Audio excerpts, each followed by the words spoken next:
Halo People Transponesia, kalau kamu sedang mempertimbangkan untuk beli mobil pertama, selamat ya.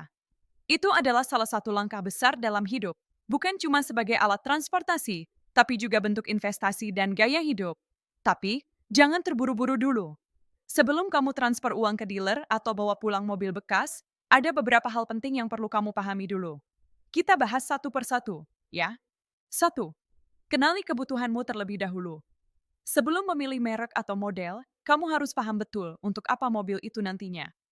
Apakah kamu membutuhkannya untuk perjalanan kerja harian, untuk keperluan keluarga, atau sering digunakan bepergian keluar kota dengan barang bawaan banyak?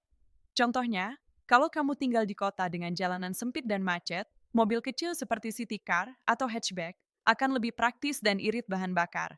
Tapi kalau kamu punya keluarga besar, mungkin kamu butuh mobil jenis MPV atau SUV yang punya kapasitas penumpang lebih banyak. Jangan beli mobil hanya karena tren atau tampilannya keren. Pilih mobil yang benar-benar sesuai dengan kebutuhan hidupmu sehari-hari. 2. Tentukan budget total, bukan hanya harga beli. Banyak orang hanya fokus pada harga mobil, padahal itu baru awal. Kamu juga harus mempertimbangkan biaya operasional dan perawatan yang datang setelah mobil dimiliki. Contoh biaya yang harus kamu perhitungkan: pajak tahunan kendaraan, biaya bahan bakar bulanan, asuransi mobil, wajib, apalagi mobil baru, servis rutin dan penggantian oli, biaya tak terduga seperti perbaikan ban, aki, atau komponen rusak. Buatlah simulasi anggaran, dan pastikan kamu tidak menghabiskan lebih dari 20% penghasilan bulananmu hanya untuk kebutuhan mobil. Kalau kamu beli secara kredit, pastikan cicilannya masuk akal dan tidak memberatkan keuanganmu. 3. Baru atau bekas, sama-sama oke, tapi punya konsekuensi. Mau beli mobil baru atau bekas, dua-duanya sah-sah saja. Tapi kamu perlu paham kelebihan dan kekurangannya. Mobil baru, kelebihan, teknologi terbaru, garansi resmi, dan kondisi masih mulus. Kekurangan, harga lebih mahal dan nilai depresiasinya tinggi di tahun pertama. Mobil bekas, kelebihan, harga lebih murah dan bisa dapat fitur lebih tinggi dengan harga yang sama, seperti mobil baru entry level. Kekurangan, harus lebih teliti dalam mengecek kondisi dan riwayatnya. Kalau kamu pilih mobil bekas, jangan tergiur harga murah. Lakukan inspeksi menyeluruh, cek riwayat servis, dan kalau perlu, bawa teknisi terpercaya untuk bantu kamu mengeceknya. 4. Pahami fitur-fitur penting pada mobil. Kadang kita terlalu fokus pada tampilan luar mobil, padahal fitur di dalam mobil sangat mempengaruhi kenyamanan dan keselamatan berkendara. Beberapa fitur penting yang sebaiknya ada: airbag, pelindung keselamatan utama saat terjadi kecelakaan; ABS, anti-lock braking system, mencegah roda terkunci saat pengereman mendadak; sensor parkir dan kamera mundur, sangat membantu apalagi buat pemula; AC yang berfungsi baik, apalagi kalau tinggal di daerah panas; power window dan central lock, kenyamanan dasar tapi sangat berguna. Jangan tergiur fitur canggih kalau fitur dasarnya aja belum optimal. 5. Test drive itu wajib, jangan lewatkan. Test drive bukan formalitas. Ini cara terbaik buat kamu tahu apakah mobil itu cocok dengan kamu atau tidak.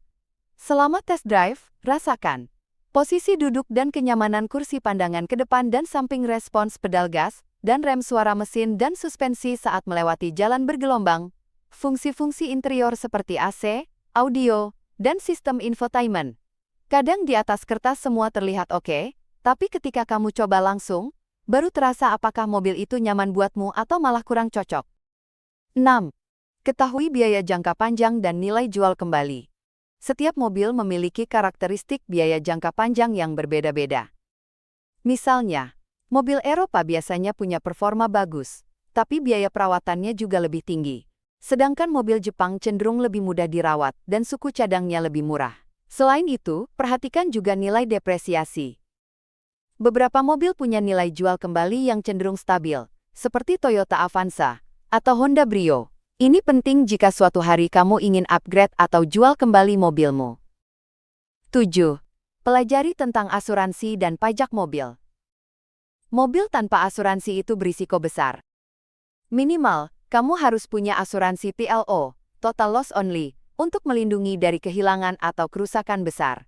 Kalau kamu membeli mobil baru, lebih baik ambil asuransi all risk di tahun-tahun pertama. Jangan lupa, Setiap tahun kamu harus bayar pajak mobil. Besarnya tergantung pada nilai jual kendaraan. Semakin mahal mobil, semakin tinggi pajaknya. 8. Siap mental untuk menjadi pemilik mobil. Terakhir, dan ini yang sering dilupakan, punya mobil bukan cuma soal membeli, tapi juga soal komitmen jangka panjang. Kamu harus siap untuk merawat mobil secara rutin, menghadapi biaya tak terduga, menjaga kebersihan dan kondisi interior, mengemudi dengan aman dan bertanggung jawab. Punya mobil bukan hanya enaknya saja, tapi juga tanggung jawabnya. Kalau kamu siap dengan semua ini, maka kamu sudah satu langkah lebih dekat dengan jadi pemilik mobil yang bijak. Penutup. Jadi, punya mobil pertama memang menyenangkan, tapi juga penuh tanggung jawab. Dengan memahami hal-hal tadi, kamu bisa menghindari kesalahan besar dan menikmati perjalananmu bersama mobil pertama dengan lebih tenang dan nyaman. Semoga informasi ini membantu kamu membuat keputusan terbaik. Kalau kamu merasa konten ini bermanfaat, jangan lupa bagikan ke teman-teman kamu yang juga lagi mikir beli mobil. Ya, punya mobil pertama memang menyenangkan, tapi juga penuh tanggung jawab. Dengan memahami hal-hal